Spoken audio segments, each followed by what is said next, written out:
Hello, everybody. What's up, guys? Kanye5 here with a GOAT format duel. We got a GOAT mirror match here from 2005. So, yes, it's been a hot minute since I did one of these joints. So, I figured I'd bring you guys another GOAT control match.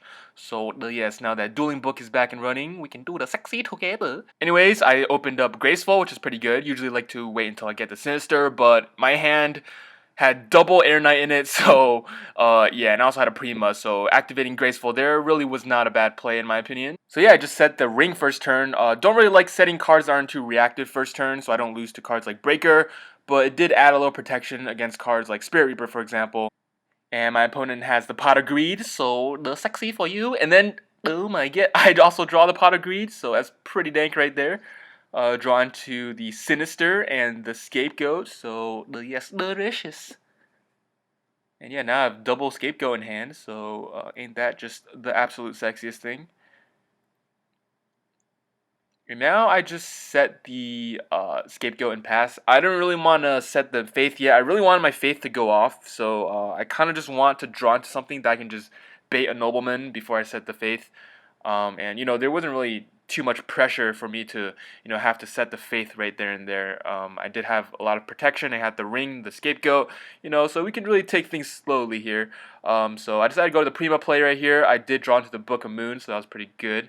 And yeah, bang, I freaking sniped his Magician of Faith, so that's pretty damn good considering I'm the only player that can use Magician of Faith now.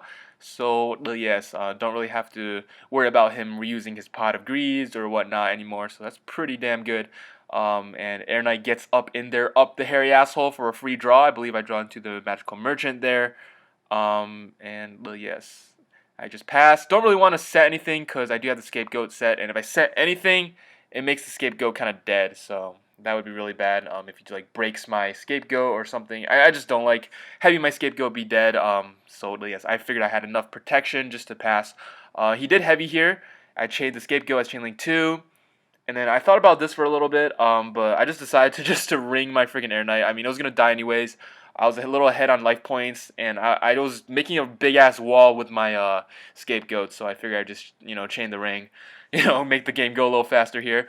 He tries to Torrential here, but remember, Scapegoat was summoned Chainlink 2, so the Torrential does miss timing, so yes. Very thankful that my little fluff tokens get to remain on my side of the field, so yes. So he just sets one card, views his graveyard, and passes. So yes, looking pretty sexy for me today. And yeah, drawn to a Heavy Storm.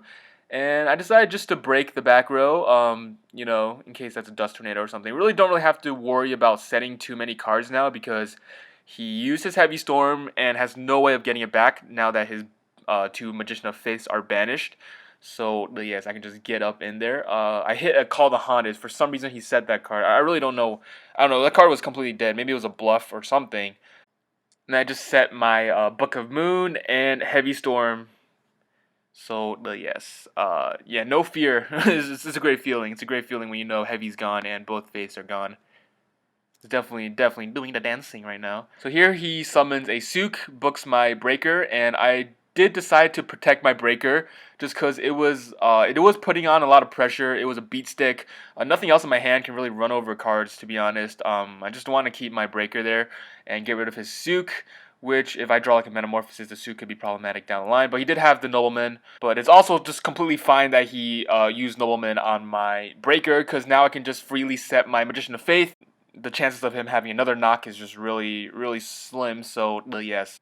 And I was thinking about metaing the Tsukiyomi, but I feel like that's a kind of a horrible play. There really was no need to just get rid of the Sook right now. That really wasn't doing anything, so I just left the Metamorphosis in my hand and just set the Magician of Faith.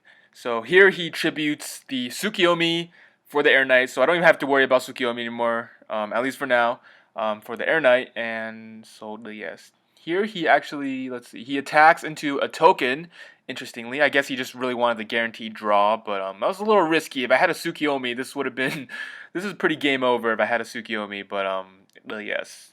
I guess he was fearing an Exarian. Then I draw into my boy Morphing Jar, who still really needs to improve on his dental hygiene, let's be real. But anyways, I flipped the Magician of Faith for the Graceful Charity.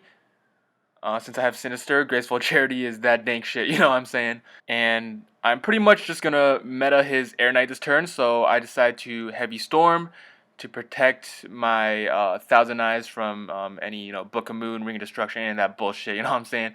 And then I go ahead and Graceful here, and I discard the Sinister and my Scapegoat. And here I meta for Thousand Eyes Restrict, my boy. He may not be the best looking of cards, but he steal your girl, he fuck your bitch, motherfucker. So yes, leaving him at 700 life points here after swinging with Mr. Steal Your Girl. And now I set 2 battle traps, and yeah, he has no Heavy Storm. I mean, Tsukiyomi won't really even do shit. So yeah, I guess Tribe was the best card he could have had, besides like BLS. And yeah, he called Spellcaster, I assume, destroying my Thousand Eyes and my Magician of Faith. Yeah, it's pretty funny that Faith and Thousand Eyes are somehow the same type, but they are, so he just gets to destroy both of them. And for turn, I draw into Metamorphosis, so yes, we in there, boys. We in up that hairy asshole. Anyways, yeah, my opponent has some miscommunication here, apparently. He thought he attacked into the Faith. I think he forgot that the Faith was also a spellcaster. I don't really blame him. This situation doesn't really come up often, so yes. But anyways, Mr. Steal Your Girl number 2 comes back. And yeah, I decided to take his tribe. And yes, I know, I forgot my Sinister. When he was asking the question, I got very distracted. I got very distracted. But please forgive me, Sensei. Oh my god. I know I forgot the Sinister. Every time I watch someone play Goats and they forget the Sinister, I just want to scream at them. And right now, I just want to scream at myself. So yeah, I know I forgot Sinister, guys. Calm down. I just set the Magical Merchant. Don't really want to set the Jar. I don't know. I don't really want him having a chance to come back.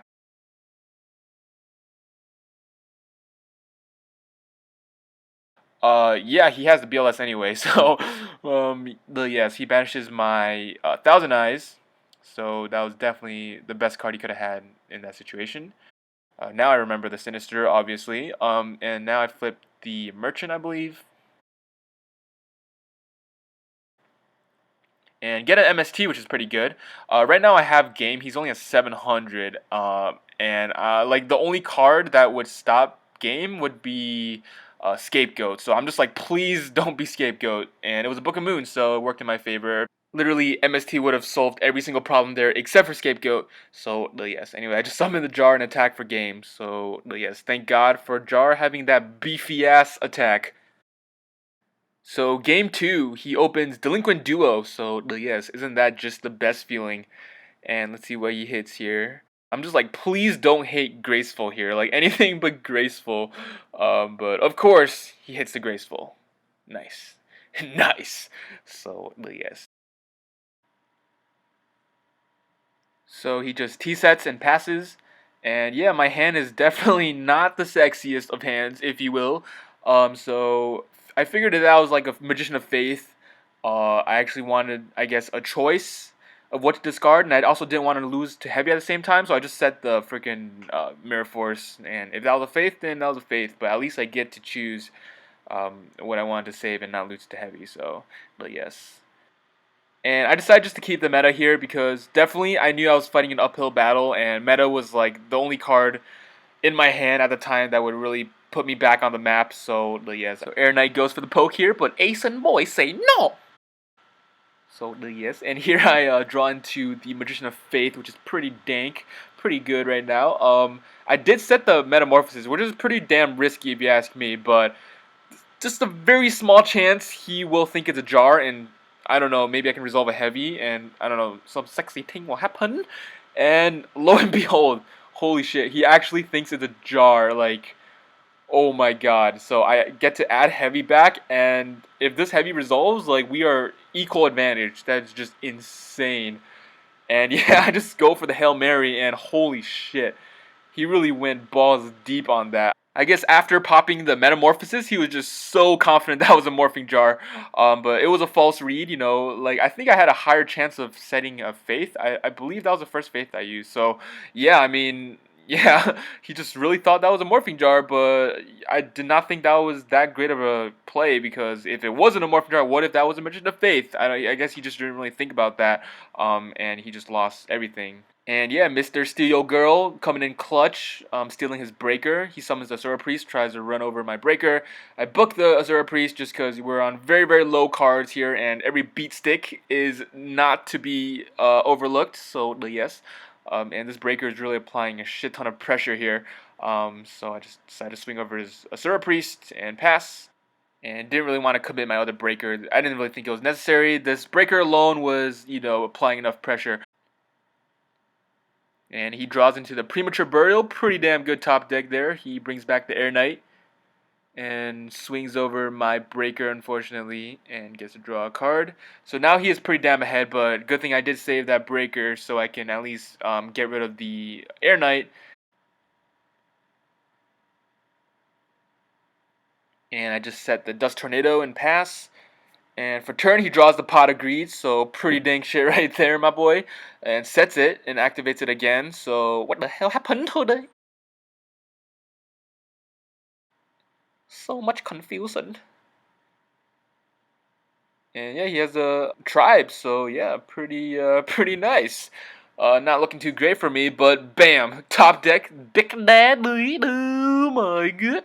And yeah, that's game. So yeah, I ended up winning this out of nowhere. Like, this was freaking insane. Anyways, thanks for watching, guys. Hope you guys enjoyed the video. Please like the video. If you want more GOAT format duels or anything like this, please let me know in the comment section below. So yes, peace.